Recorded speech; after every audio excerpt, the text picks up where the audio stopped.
Hi everybody, I'm Scott Glinski, CEO of Skyward, and with me today is Jerry King, our chairman of the board.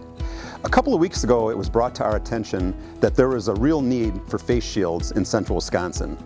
So we acquired 5 3D printers and enough materials to make 3,500 face shields in conjunction with Portage County Create. First of all, I gotta say the technology is pretty cool. I've never seen a 3D printer in operation, so it's kind of neat to see this happening. And you know, I just really want to give a shout out for all of the doctors and nurses, first responders, firefighters, police officers, just everyone out there that's doing their part to keep our community safe during these times. Thank you.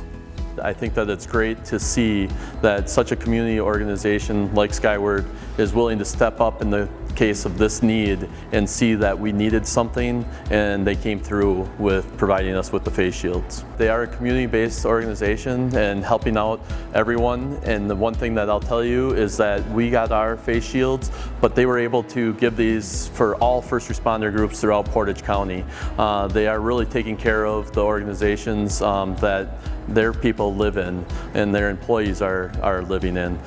Hey everyone, I'm Mayor Mike, and I just want to take a minute to let you know some of the cool things that are going on in your community.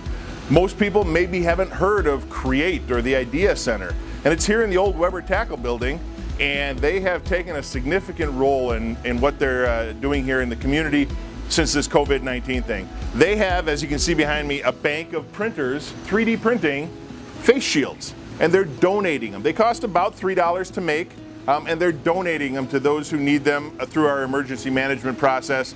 They're going to be used all over town, and if you ever get a chance, stop by the Idea Center here at 1039 Ellis Street and give them a look. I am going out in public.